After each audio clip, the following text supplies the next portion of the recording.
Today we have Alisha Fickert, a top producing realtor in Chico and Paradise, California, and the lead agent for the Fickert team, where she and her husband have helped over 700 families buy and sell homes in the last 18 years. Because of her achievements, she's spoken on multiple stages, inspiring other realtors.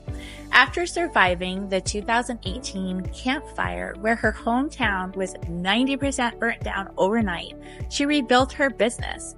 But Alicia hit a deep season of burnout that completely changed how she approaches success. Today, she is the founder of the Fuel and Fire Agent Tribe, a community designed to help high-achieving real estate agents. She supports them as they are building businesses they love without burning out. She teaches them how to thrive by intentionally scheduling time for themselves and creating lasting balance. Through her workshops, blog, newsletter, and personal story, Alicia empowers others to protect their energy, simplify their lives, and thrive both at home and in business. So welcome, Alicia. Thank you so much for having me. It's good to see you. Yes, it's been a while since we've seen each other. Yes, definitely. So we're talking about burnout today, which you've definitely had your experience. Let's first start about a little bit more about your family background. I know you've got a couple kids. Is that correct? I have two. I have a girl that's 12 and a boy that is 8, that is full of energy and lots of sports. And then my husband and I have been married for 17 years and we both work together. Thank you. Yeah. Nice. Well, tell us more about the story of burnout. Well, I think in a lot of different businesses that you're self-employed and, you can make as much money and if you're a high achiever, and I'm goal oriented. So if you have that personality and you also have I'm going to make so much money, I think in those careers, it's very easy to get burnout multiple times. I mean, I don't even know how many times I've been burnout, but there's different levels of burnout. And at the beginning of running my business, it started off with just, I got overwhelmed. You learn so much. You're drinking from a fire hose that maybe a simple weekend and just scheduling time for myself, I would get out of burnout super fast. However, when the fire happened in 2018 and my town burnt down overnight, I've lived there for 32 years. It just, and there was no areas really close to Paradise. Chico was the biggest area. Besides that, you had to go much further out, that there was just nowhere for people to go. There was just way too many people that were living in hotels or cars because there just wasn't enough. That was a whole different type of burnout because it was people's lives that were literally like saying, okay, there's 12 offers, 100,000 over asking overnight, make an offer for me. It was just taking on people's burdens and then holding that and trying to deal with your own, your own sanity of everything that has happened. Every home I've ever lived in burnt down. It just was my identity. And at the same time, wanting to take care of my family, taking care of all these people that were homeless. Those high demands and that stressful, that mental toll was, it was a lot. And then 13 months after that, we had COVID. So dealing with that, and then you have still people that are homeless 13 months later, and now we're in COVID. And then my husband joined my business 2 months into COVID, which was the plan. And then hiring my sister, I think a year later, there was just compounding effects and not dealing with, trying to deal with my own stuff, but at the same time, not feeling like I have time to deal with my own stuff of like seeing a therapist and, different traumas. I think when you go through a trauma, with burnout, it could be, it's a different feeling versus I'm just so busy. I'm doing the same thing day in, day out. That's a different type of burnout. But when you take them both, it feels like you're burning from both sides. And I felt like I was burned to the core. So it was really, really hard. So how how big was Paradise? How many homes are we talking? How big was the community?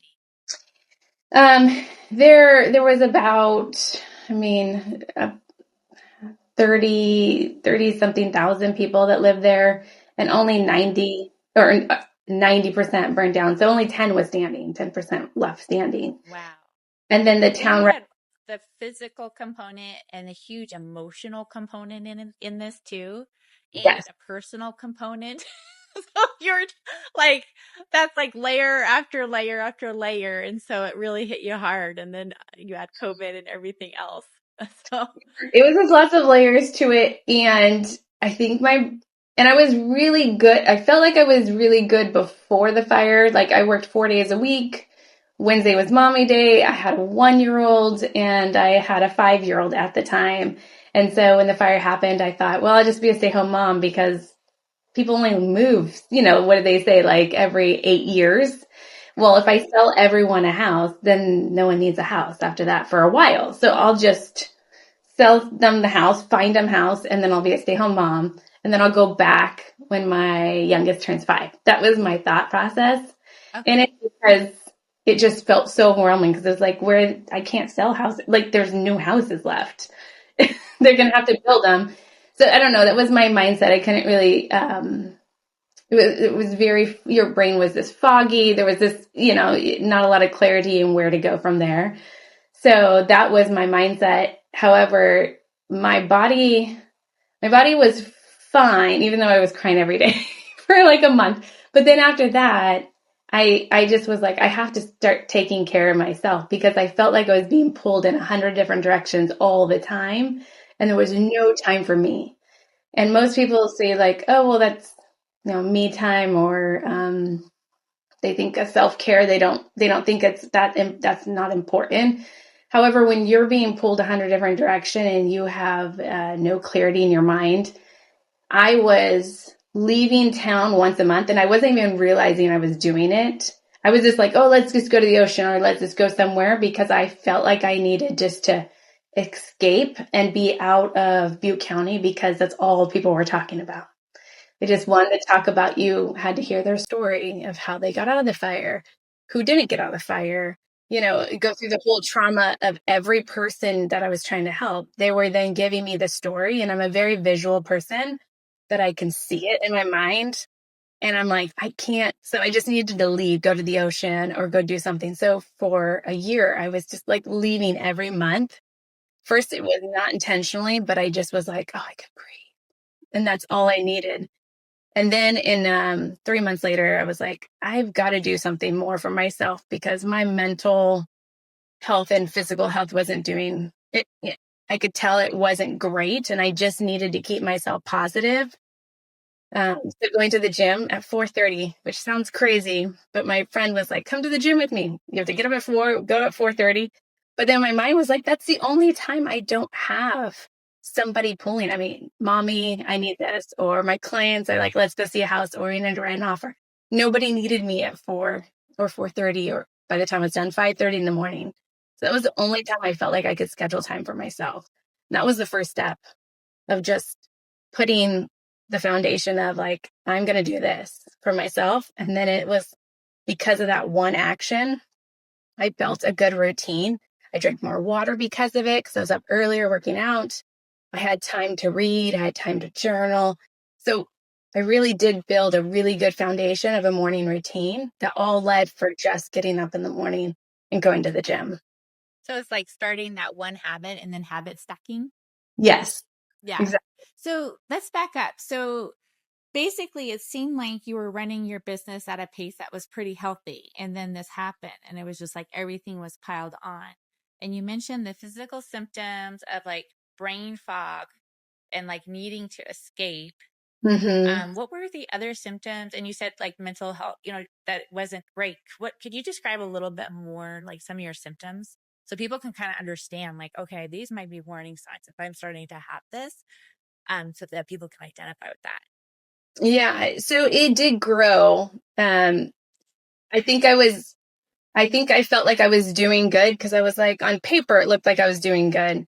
But then I needed to add more time for myself because I think the further you get into burnout, the more time you need to schedule for yourself, which doesn't seem right when you're a goal-driven, high-producing person. You're just like, no, you don't need time for that. So it was adding more time, but I was getting tired easier.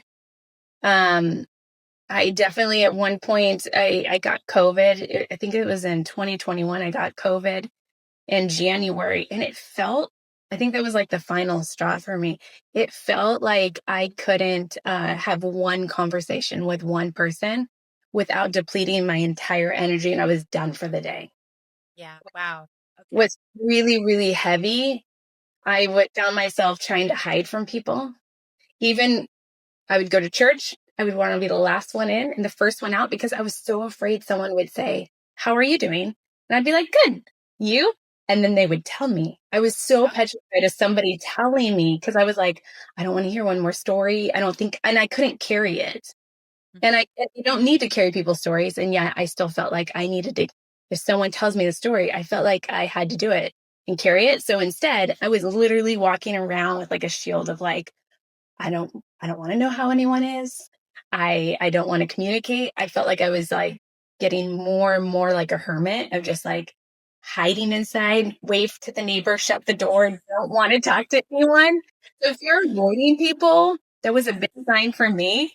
Feeling like I had COVID, because I only had COVID the one time, and it just felt like you lose your energy really fast. Felt like I had that for like 5 months. My coach thought I was maybe depressed. And I'm like, I'm not depressed. I just have no energy. Everything feels like super heavy. So I did take a sabbatical. I got a burner phone. I gave up my phone and gave it to my sister that I hired at the time. I locked myself out of email. So I did things that counterbalanced it, but because I was so much in burnout with the fire, COVID, hiring my husband, which was great. Like if it wasn't for him, I wouldn't be in this business still. And then hiring my sister, which wasn't a great fit. And that is a whole other burnout like type of thing when you're trying to make something work and it's just not working. And I thought if I take a sabbatical, self-discovery, and it would all be fixed when I came back, and nothing was fixed when I came back. I was really hoping.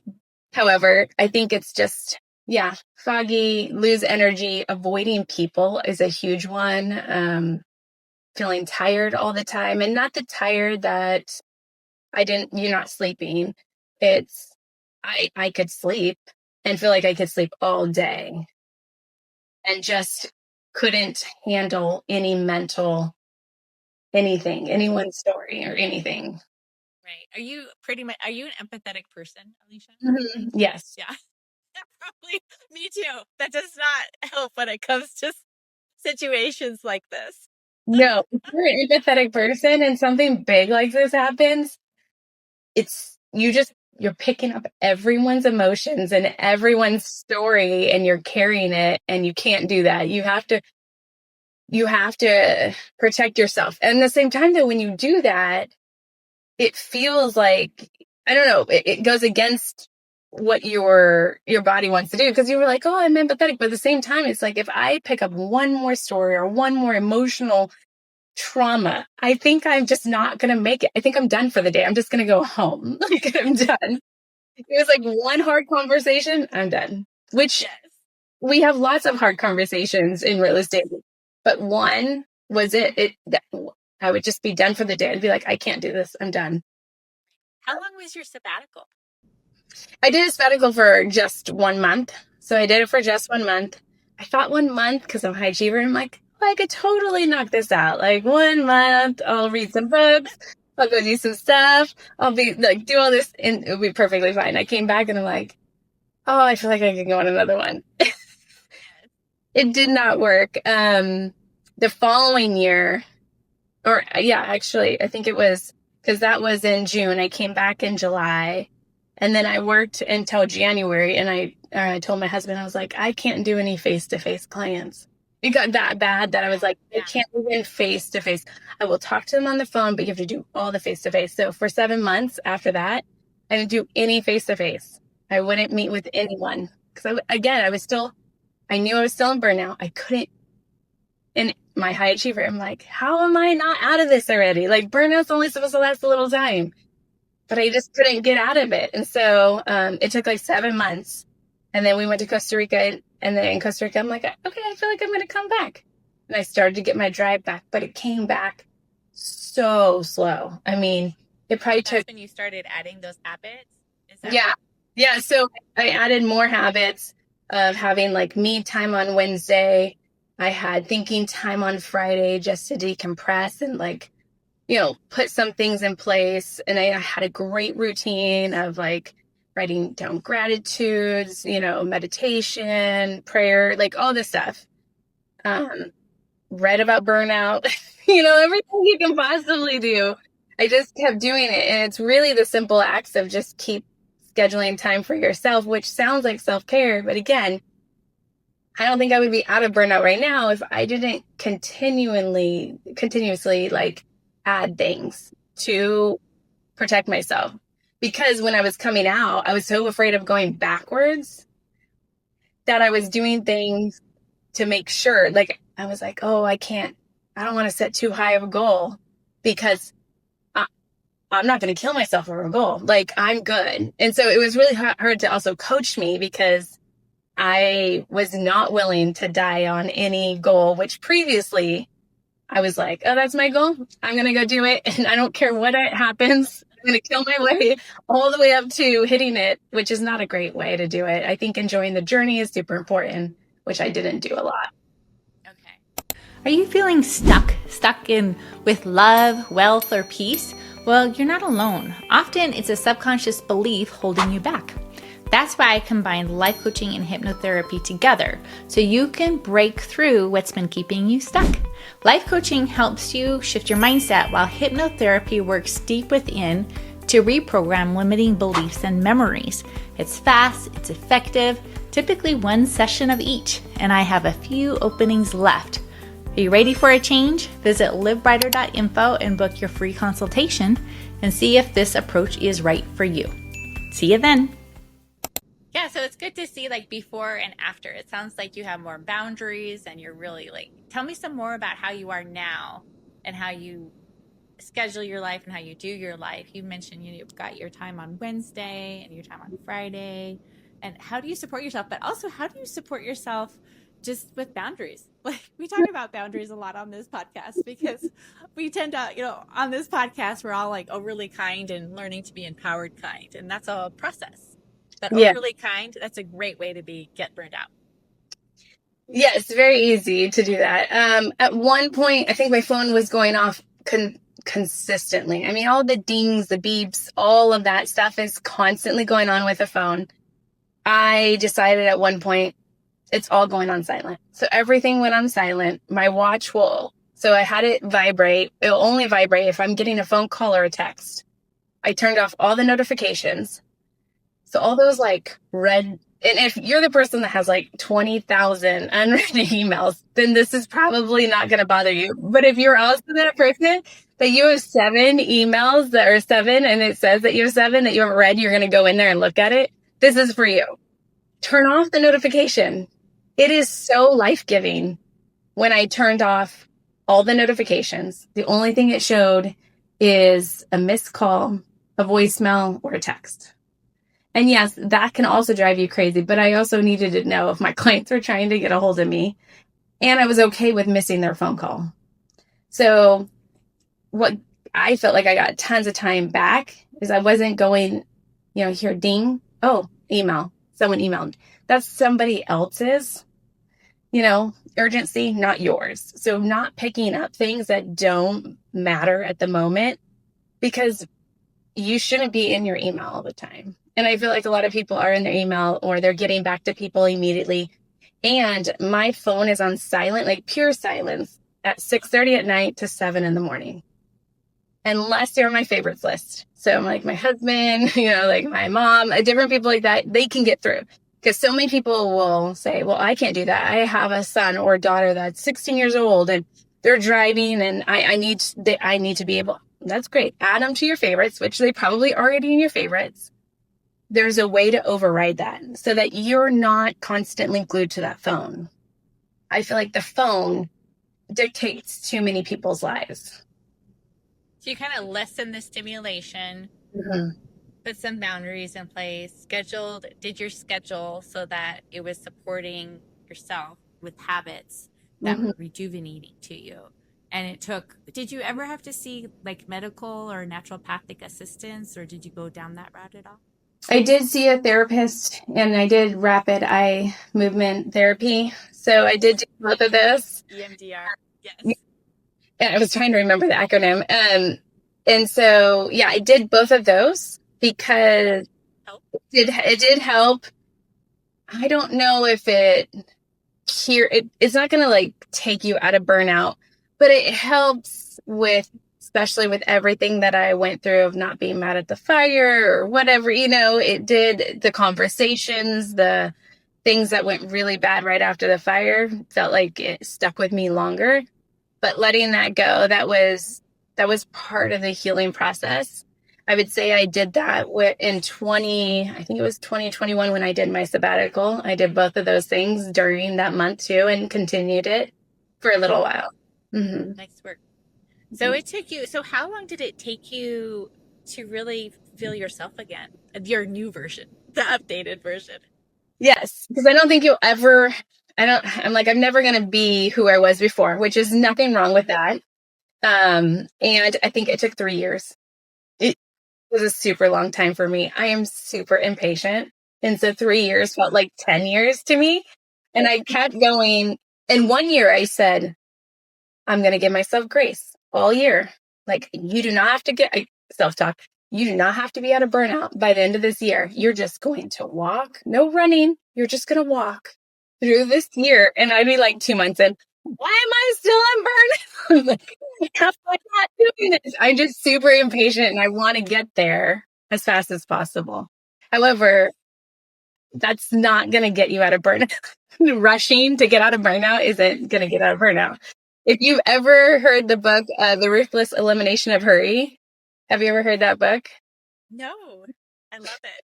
So they say in the book that the opposite of hurry or the opposite of, so, usually people say the opposite of love is hate, but really the opposite of love is like hurry. Like if you're hurrying, it's not loving at all. And you have to slow down. And that hit me so hard because I'm such a high driver, like, goal oriented, let's go. And so I had to read that book a couple times just to be like, oh, that hurts. I gotta slow down. And I kept telling myself, just slow, walk, pause. I put a pause here on my wrist for a while, just telling myself, just slow down and pause. It's okay. It just feels so unproductive, which is the opposite of who I am because my core value is competitive, efficiency, and balance. So that's really hard to slow down. Yes. So. Well, I could totally relate. As we were talking before the podcast, just some of the situations this year has had me really look at things, really look at how I'm supporting myself and what I need to do. So that's super important. What would you tell your younger version, Alicia, after having gone through this? Oh, that's so hard. I feel like I had to learn it the hard way because I don't know if I would have listened if I told my younger self, like, hey, you're going to get there. Don't worry. You're going to be successful. You're going to sell a lot of houses. Like, you're going to do great things. Just slow down and enjoy the journey. I probably would have thought I was crazy and be like, what's wrong with my future self? Like, something's wrong. She seems so relaxed or so just like, I don't know, zen. I don't know if I would have believed her. So I don't think my younger self would have believed my future self. Yeah, that is so funny. So what advice would you give to somebody else that's starting to feel those symptoms and they're like, yeah, I think I'm recognizing this could potentially be burnout. They're feeling tired. They're feeling like everything just depletes them. They're feeling like they want to isolate, like you mentioned, Alicia. What advice would you give them? I would say look at your calendar and just schedule something. Put something on this week that will bring you joy, something that will allow you just to just take a deep breath, Maybe it's going to see the ocean. Maybe for me, it's like a London fog tea. Like I love just like the peacefulness of just holding the tea, looking out at water and just like, okay, like spend some time doing something that brings you joy, but also isn't productive. It cannot be productive. You can't be like, oh, I'm going to stay home and I'm going to take 3 hours to myself. And then you end up doing the laundry or dishes. Like that's not taking time because then you feel guilty. I struggled so much with this at the beginning because I was like, oh, I have this much time for myself. I'm going to clean the house and do this and I'll be all, and then I'll sit down. Well, if it's always that you're going to do the nice thing for yourself at the end, what happens usually at the end? You're too tired to even enjoy your own self, or you have family to take care of, or somebody else, because you're always putting someone first.